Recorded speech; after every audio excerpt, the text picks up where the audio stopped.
Prezados alunos, uma satisfação revê-los aí na nossa disciplina de Direito Previdenciário. Estamos iniciando aí mais uma semana, mais uma semana de videoaula, mais uma semana de atividades. Então, hoje a gente vai falar aí sobre algumas regras gerais atinentes aí a todos os benefícios previdenciários, algumas normas importantes aí para a gente verificar. E a boa notícia é que a partir da semana que vem, enfim, a gente vai chegar aí no momento de estudar benefício após benefício. Então, enfim, a gente vai chegar aí no ponto de estudar as aposentadorias, as pensões, os auxílios, os salários, enfim, todo aquele grupo de benefícios que a gente vem mencionando aí ao longo do curso. Mas antes da gente entrar na aula de hoje, tem uma mensagem bem importante aí para nós no que diz respeito às avaliações. Foi a coordenação se reuniu com a reitoria aí da universidade e foi definido que não haverá a primeira prova bimestral. Então, a semana de provas aí, bimestrais, a prova presencial, ela não vai ter nesse primeiro bimestre a princípio. O segundo bimestre é outra história, é algo que vai ser verificado aí ao longo dos meses. Então, não teremos a primeira prova bimestral. Isso significa que a gente vai fazer uma atividade em substituição a essa prova. Então, eu vou mostrar aqui na planilha Excel, que, aliás, eu vou deixar aí disponível para vocês no portal do aluno também, como será esse trabalho que vocês vão fazer em casa, vão fazer de forma individual, mas que vai ser aí para substituir essa prova bimestral que valeria 70 pontos. O outro trabalhinho de 30 pontos foi realizado em sala, agora temos esse trabalho aí de 70 pontos. Vamos ver aí no Excel para ficar mais fácil. Bom, eu fiz aqui um quadrinho bastante singelo, só para a gente poder verificar aquilo que eu acabei de mencionar. Vejam, no primeiro bimestre, tanto no primeiro quanto no segundo, a gente tinha aí definido, na primeira semana de aula, a gente seria avaliado, vocês seriam avaliados aí de duas maneiras. Então, no primeiro bimestre, teriam aí esse trabalho, que vale 30 pontos, ok, isso aí a gente fez em sala de aula, foi cumprido, e os outros 70 pontos viriam aí de uma prova, de uma prova bimestral, é aquilo que eu acabei de falar, essa prova foi suprimida, nós vamos substituir por um trabalho, então vamos dominar ele aqui de trabalho 2. Então, esses 70 pontos aqui, eles vão ser dados em razão aí da resolução aí desse exercício que eu já vou passar para vocês. No segundo bimestre, o que a gente tinha definido? A gente tinha definido aí a mesma lógica, A gente faria um trabalho em sala de aula, valendo 30. Esse trabalho aqui também já está sendo suprimido, porque não temos aulas presenciais.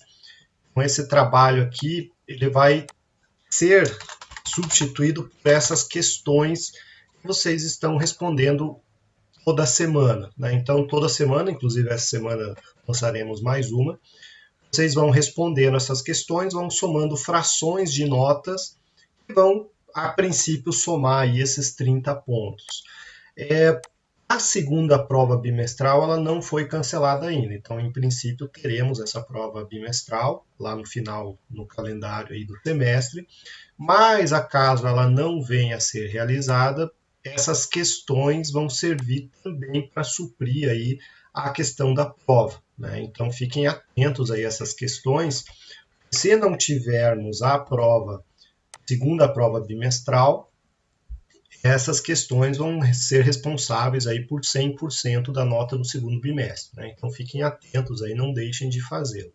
Bom, o que a gente vai falar hoje e mostrar aqui para vocês nesse Excel é como vai ser esse trabalhinho aqui, esse trabalho que vai fazer aí a substituição da prova bimestral. Vai valer 70 pontos. Como é que vai funcionar isso daqui?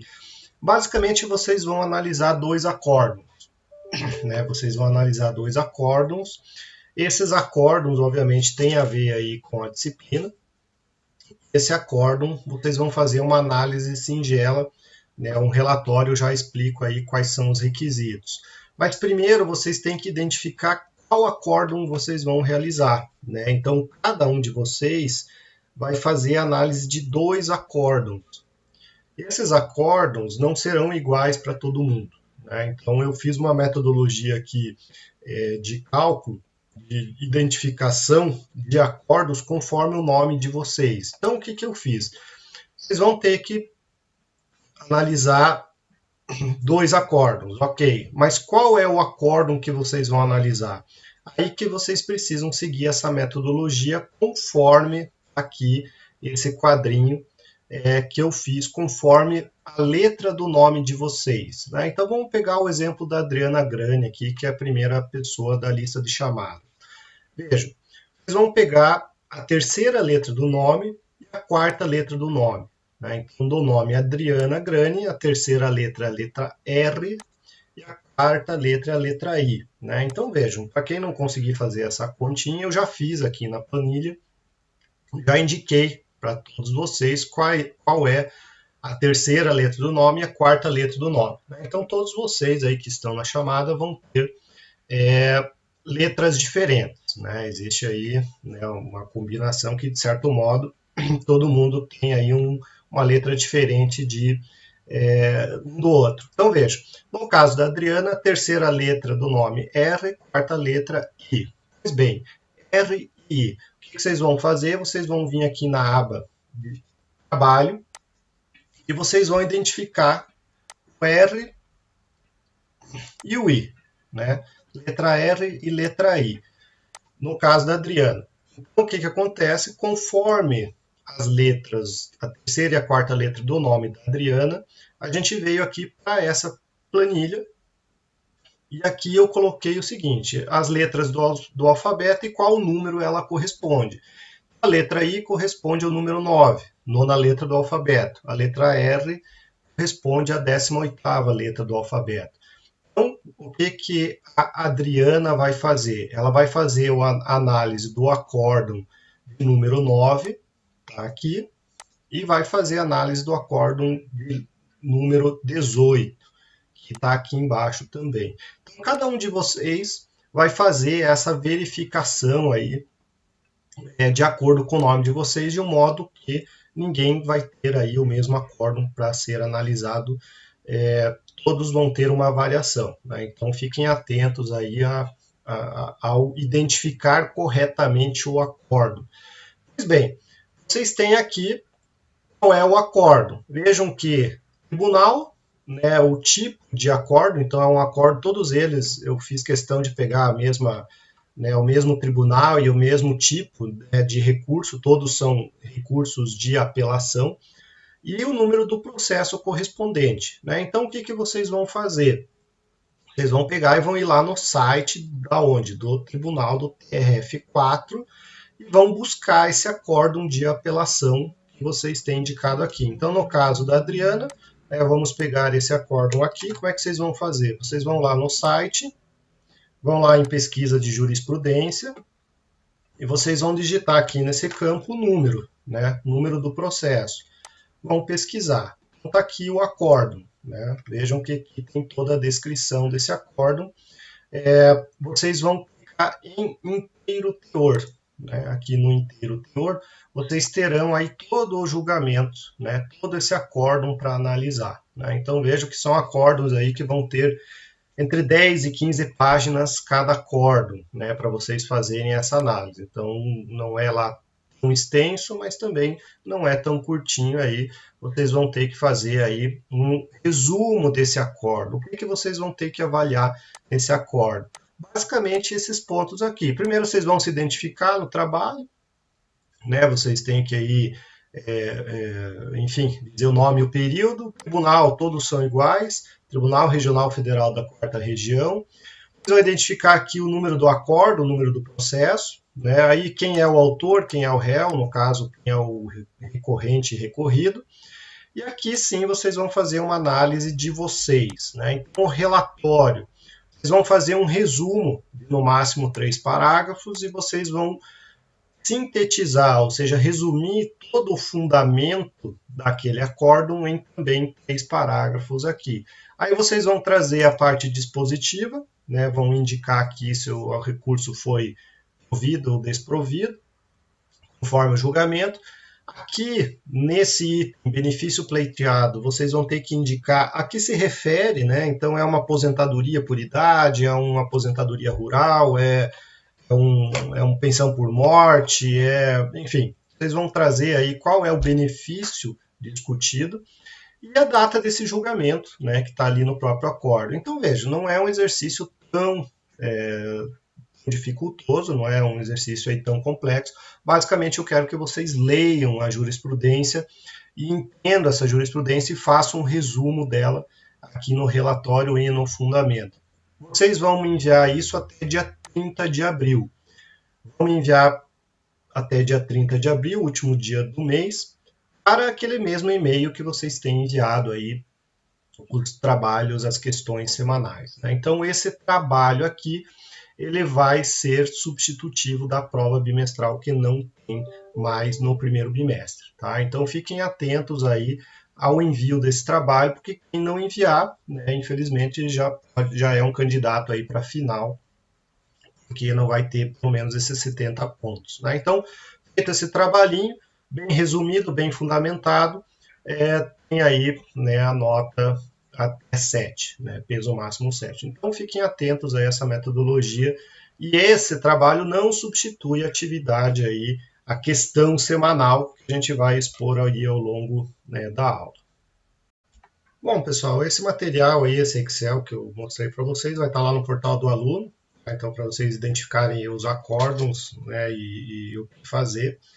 E hoje a gente dá sequência à nossa disciplina, né? Como já antecipei aí no início, a gente vai continuar e terminar essa parte da teoria geral dos benefícios, algumas regrinhas pontuais que nós temos aí no direito previdenciário.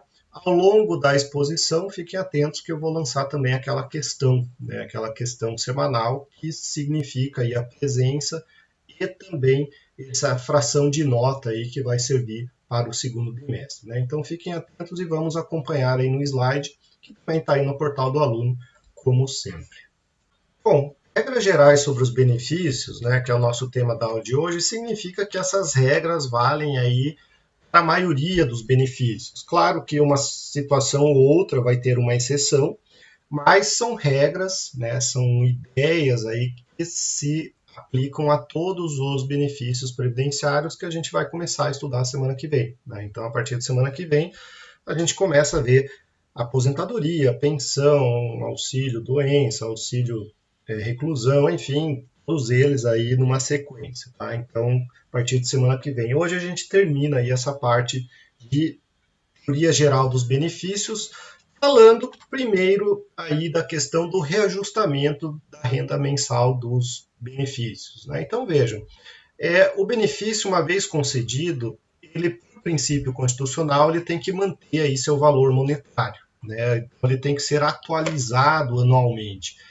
Essa atualização, conforme o artigo 41A da Lei 8213, que é a Lei Geral dos Benefícios aí da Previdência Social, indica de forma expressa que esse índice deve ser utilizado, o Índice Nacional de Preços ao Consumidor, o INPC, né? O INPC aí que é divulgado pelo IBGE.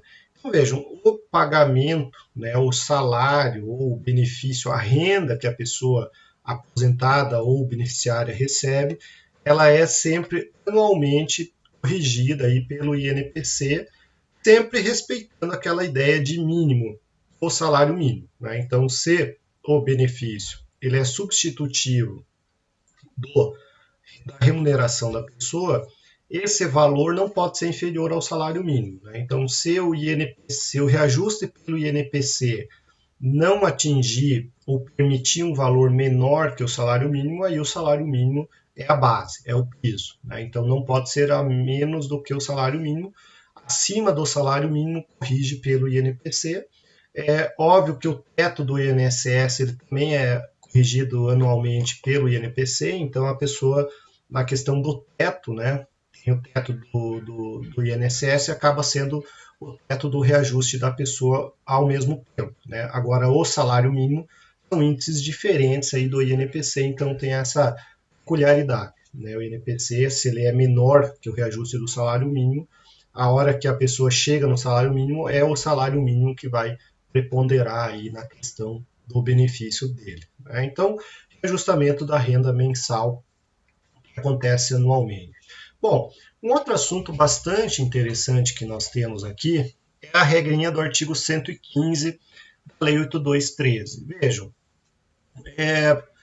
a gente vê muito aí propaganda, né, publicidade na TV, quem anda aí pelo centro de Curitiba, né, já deve ter visto com bastante frequência aquela situação de empréstimo consignado, aquela situação de desconto em folha. Pois bem, na questão das aposentadorias ou dos benefícios, também é possível aí realizar esse empréstimo consignado, né, que essas financeiras vendem. Só que existem algumas regrinhas, existem alguns limites, né? Então esses limites estão aí no artigo 115 da Lei 8213. O que ela traz? Ela traz que o benefício previdenciário, e não só a aposentadoria, ele pode ter uma retenção, ele pode ter um desconto do pagamento mensal. E aí ele lista as 6 hipóteses que isso daí é permitido, né? Então a primeira possibilidade é o desconto da própria contribuição aí à Previdência Social, né? Então, conforme o benefício, a pessoa aí tem descontada, né, a contribuição à Previdência Social, ele tem esse valor retido aí do pagamento que ele receberia. Bom, o inciso segundo é uma novidade da reforma aí da Previdência. Vejam que o inciso segundo do artigo 115 autoriza no limite de 30% e, né, no processo de revisão de benefício previdenciário, se for apurado aí que houve um pagamento indevido, esse pagamento indevido ele deveria ser devolvido para o INSS. E essa devolução significa, né, que a pessoa, que o beneficiário, teria que entregar esse dinheiro. O artigo 115, inciso 2, agora com a reforma da Previdência, autoriza que o INSS proceda aí com a retenção até um limite de 30% desse valor.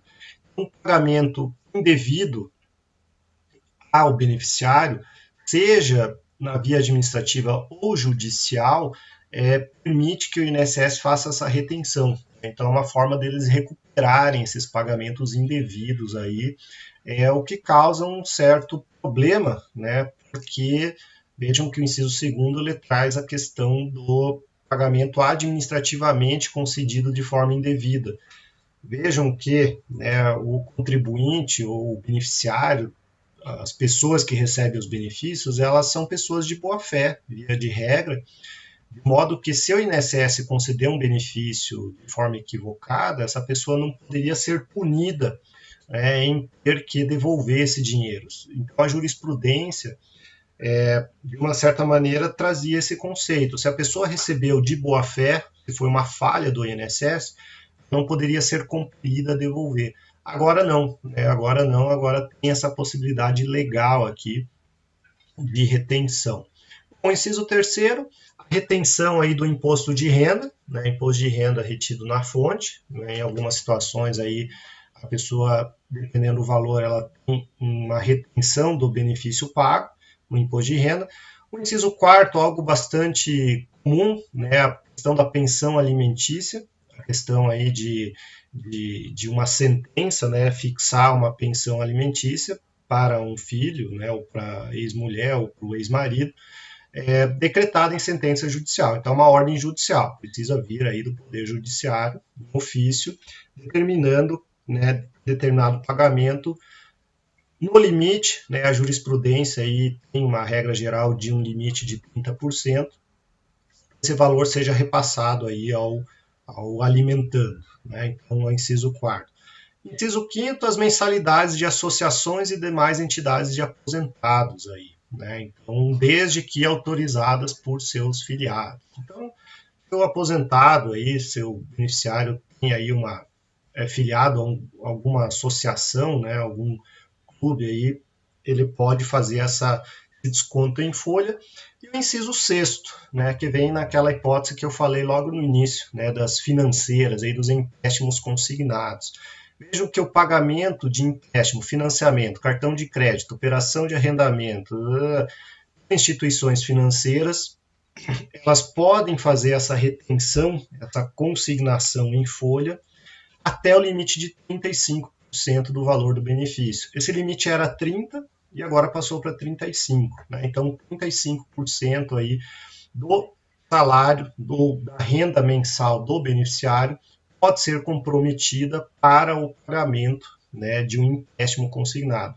Lembrando que esse 35% é o limite total, né? Então a pessoa pode fazer 2 empréstimos, né, sendo que um autoriza 20% e outro 15%. Né? Então a soma desses empréstimos é que não pode somar aí 35%. Né? Então ela não pode fazer 2 de 20 ou 2 de 30, não. A soma dos dois chega até esse limite aí de 35%. Bom, nesse momento e acerca desse item, vamos fazer a nossa questão semanal. Tá? Então, a questão semanal, lembrando, vale presença e uma fração da nota do segundo bimestre, devem ser enviados para o meu e-mail, né, o meu e-mail que aparece aí na tela para vocês. E a pergunta é o seguinte, né, a gente acabou de ver aí que o artigo 115 da Lei 8213 traz algumas limitações no tocante aí à possibilidade de descontos, né, da aposentadoria. A minha pergunta é, de acordo com a jurisprudência, e aí a jurisprudência vocês podem e têm liberdade para pesquisar, pode ser estadual, federal, pode ser STJ, STF, pode ser Tribunal de Justiça, pode ser TRF4, enfim, a jurisprudência vocês vão escolher em qualquer tribunal, só me indiquem aonde, né, esse julgado. Gostaria de saber, né, se vocês, e nessa pesquisa que vocês vão fazer, existe a possibilidade de alguma decisão judicial permita aí o desconto da aposentadoria, no caso do aposentado, né, do benefício aí do aposentado, é possível para pagamento de outras dívidas que não aquelas expressas no artigo 115 aí da Lei 8213. Então, vamos imaginar aí que uma pessoa não pagou um cheque, né, ou não pagou o aluguel.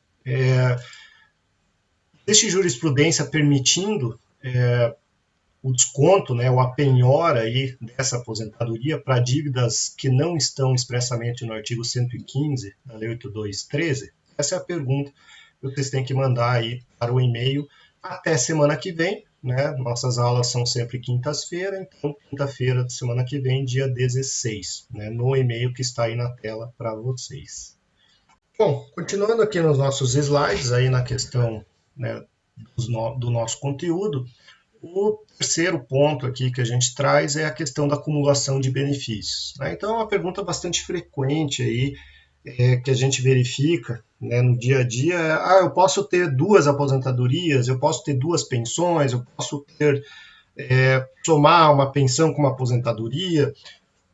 Vejam, a regra geral é que pode acumular, com exceção das situações aí que estão dispostas no artigo 124 Lei 8213. Né? Então, a regra geral pode acumular benefícios, desde que não esteja vedado aí pelo artigo 124 da Lei 8213. E quais são aí as situações em que não é permitido aí acumulação de benefícios, ou seja, ter 2 benefícios ao mesmo tempo? O primeiro inciso, artigo 124, uma aposentadoria e o auxílio-doença. Né? Então, se a pessoa está aposentada, ela não recebe auxílio-doença. Né? Então, basicamente, a aposentadoria, se o aposentado fica doente por mais de 15 dias, ele não ganha o auxílio-doença. Né? Ele mantém só a aposentadoria.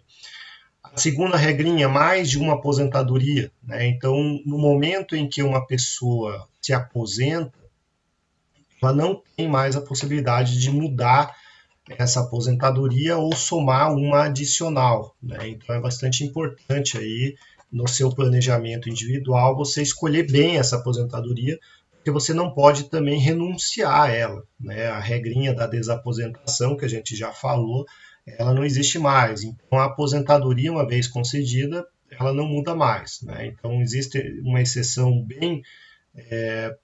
bem específica, que é a questão da aposentadoria por invalidez, né, ou aposentadoria permanente aí da pessoa que volta a trabalhar, mas de um modo geral não se pode acumular duas aposentadorias, né? Ela se aposenta pelo benefício aí, o melhor benefício, né, mas de uma aposentadoria só. Também não se pode acumular aposentadoria e abono de permanência em serviço, um salário maternidade e auxílio doença, né? Então, vamos imaginar aí que a pessoa grávida, né, a mulher grávida, ela encerre o seu período de salário maternidade e ela esteja doente nesse momento, ela precise aí se manter internada, enfim, ela migra do salário maternidade para o auxílio doença, né? Ela não acumula salário maternidade e auxílio doença. Então, enquanto está no salário maternidade, recebe só salário maternidade. Findo esse prazo, mas mantém a necessidade de afastamento do trabalho em razão de uma doença, ela migra para outro benefício, auxílio doença. O grande ponto é que existe uma redução bem significativa do valor a ser recebido do salário maternidade para o auxílio doença, como a gente já viu aí nas aulas anteriores, né? O salário maternidade é o valor cheio, enquanto que o auxílio doença ele tem aí toda aquela regrinha de cálculo. Também não se pode acumular mais de um auxílio acidente, né? O auxílio acidente aí ele é algo inerente a uma indenização por uma redução da capacidade laborativa, então só pode ter um ao longo da vida da pessoa, e a questão da pensão por morte, né, deixada aí por cônjuge ou companheiro. Então, vou imaginar aí uma mulher que venha, ela tá recebendo uma pensão de um ex-marido que veio a falecer, e aí o marido atual dela falece também. Ela pode somar mais uma pensão morte? Não, ela vai optar aí pela pensão mais vantajosa, mais uma só, né? Então, essa acumulação de pensões é para cônjuge ou companheiro, e vejam que não é o limite aí para filhos, né? Então, os filhos podem sim ter duas pensões, o que não pode para ex-companheiro, né? Ou cônjuge ou companheiro aí, conforme o artigo 124 da Lei 8213. Avançando aqui no slide, o quarto slide, a gente ingressa num outro tema bastante polêmico, ou já foi bastante polêmico, até que o STF, em sede de recurso repetitivo, e está aí o julgamento o acórdão desse julgamento, traz aí em sede de repercussão geral, desculpe, não recurso repetitivo, ou seja, vale para todos, casos semelhantes. O STF julgou aí em 2009 a questão do direito adquirido, né? Então era muito comum, e após a primeira reforma da Previdência, em 98, muita gente discutiu e falou-se e levou para o judiciário a questão de que ela ingressou no regime antes da reforma, né, a emenda constitucional 20 de 98. Então muita gente questionava, dizendo assim, não, eu tenho direito adquirido aos quesitos e requisitos da norma anterior, porque quando essa pessoa ingressou no regime, a regra era outra, né? Então muita gente questionou, né, essa possibilidade de, não, se eu ingressei antes do regime, então eu tenho direito adquirido àqueles requisitos, e não aos novos. Os novos seriam só para as pessoas que ingressassem a partir da mudança da lei. O STF veio e falou que não, né? Não existe direito adquirido, na verdade, enquanto que não completado todos os requisitos legais para o benefício, a pessoa tem uma mera expectativa de direito, ou seja, não tem direito adquirido. Então, seja para integrar aí novas regras de aposentadoria, ou seja, para você, no novo regime, se aproveitar das regras anteriores mais benéficas, né? Então, você não tem esse direito adquirido, você teria uma mera expectativa de se aposentar com aqueles requisitos. Uma vez que eles foram alterados por lei, você ingressa nesse novo regime, então você não tem o direito adquirido. Então, a pessoa, por exemplo, que não se aposentou ano passado, não completou os requisitos ano passado, ela não pode, ao se aposentar de aposentadoria esse ano, exigir que se aplique a regra do ano passado, né? Não, porque o incremento da condição, ou seja, a formatação do direito adquirido aconteceu somente nesse ano. Então vai valer a regra desse ano, ou seja, a nova regra aí da aposentadoria. Vejam que esse tipo de situação, né, mudança de lei, gera aí uma mudança no planejamento das pessoas. Por isso que eu sempre digo, pessoa que é jovem, pessoa que está ingressando agora no regime, como é o caso da maioria de vocês, não tem que se preocupar tanto assim com as regras atuais, porque é bem possível, né, que até o momento de vocês se aposentarem, a aposentadoria via de regra por idade, com 62 ou 65 anos, até lá vai mudar muita coisa. Né? E o direito que existe hoje não ingressa, não é direito adquirido de vocês, é uma expectativa de direito. Então muita coisa vai mudar ainda até, né, quando vocês tiverem aí 65 ou 62 anos. E por último, né, nosso último slide de hoje traz uma outra situação que foi, né, julgado pelo STF também em sede de repercussão geral. É uma situação bastante importante em termos procedimentais. Né? Então, muito daquilo que o INSS julga, muito daquilo que o INSS ofere aí de decisão, é questionado no Poder Judiciário. Né? Então, a gente tem aquela regrinha de que ninguém pode afastar aí do Poder Judiciário análise de lesão ou ameaça de lesão à pessoa. Então, as pessoas podem questionar no Judiciário, em última instância, aí, das decisões administrativas, ok. Mas aí se formata, né, uma dúvida, e isso foi necessário o STF fixar, aquela regrinha de que eu sou obrigado primeiro ao ter uma decisão negativa do INSS para depois poder questionar isso no judiciário. Né? Então, o prévio requerimento no INSS é condição para o ajuizamento da ação judicial? Eu preciso primeiro ter uma negativa do INSS? A resposta, via de regra, sim. Né? Então, o STF lá em 2014, julgou essa questão em sede de repercussão geral e ele trouxe esse entendimento que está aí na tela para vocês. Então, vejam, o que eles falam? Né? Que o exercício regular do direito de ação, né, que está previsto lá como direito fundamental no artigo 5º, ele pode ser, né, enquadrado e podem ser colocadas condições para que se exerça esse direito de ação.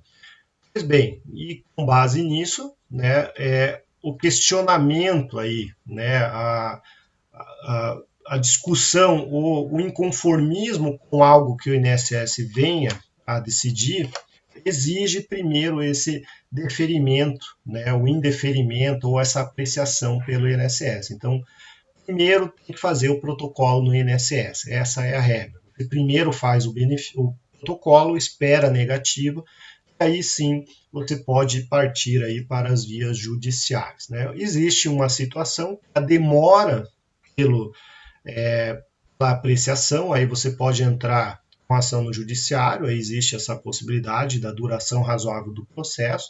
Então, se o requerimento do INSS está demorando, você pode também entrar com ação judicial, mas depende também de se prévio protocolo aí no INSS. Né? Então, é condição aí, exige-se isso daí, exige-se, né, como condição da ação o interesse de agir, né, interesse de agir para você ajuizar uma ação lá na Justiça Federal. Mas existe um detalhe, né, nesse mesmo acórdão, que é bastante extenso, aí eu só fiz uma síntese, tem uma exceção, né, que ele não prevalece quando o entendimento do INSS já é notoriamente e reiteradamente contrário à postulação da pessoa. Né? Então, vamos imaginar aí uma tese, alguma situação que você sabe e o INSS emite, por exemplo, uma portaria dizendo que não pode. Aí não é necessário. Né? Quando é uma tese ou existe o próprio dentro de uma normativa interna do INSS dizendo que aquilo não é cabível, e você não precisa, entre aspas, perder tempo com o protocolo administrativo, você vai diretamente para o judiciário. Mas a regra é que precisa do protocolo, a não ser nos casos notórios aí, que o INSS reiteradamente faz aí esse julgamento de forma contrária aos seus interesses. Né? Óbvio que, quando o julgamento é a seu favor, você não tem por que entrar em ação. Né? Então, sempre é uma decisão negativa e contrária aí aos seus interesses que autorizam que legitimam a ajuizar aí essa ação, seja na Justiça Federal, quando a expectativa do teu benefício for superior aí a 60 salários mínimos, ou no Juizado Especial Federal. Né? Então, o Juizado Especial Federal, quando a alçada aí não excede aí os 60 salários mínimos, se você optar pelo Juizado Especial Federal, você vai estar renunciando tudo aquilo que for superior a 60 salários mínimos. Né? Então, lembrando, o Juizado Especial Federal é 60 salários mínimos, o estadual, que é 40 salários mínimos. Né? Então, são detalhes aí procedimentais importantes para quem atua nesse segmento. Prezados colegas, chegamos ao fim aí de mais uma videoaula. Estamos aí na terceira ou quarta semana já nesse sistema. Fico novamente aberto a sugestões, fico aí sempre aberto para vocês poderem fazer críticas ou situações aí para melhorar, mas de um modo geral até agora o conteúdo necessário está sendo exposto aí para vocês. Fiquem atentos, não esqueçam de mandar as questões, não esqueçam de fazer o exercício e na próxima semana a gente dá continuidade.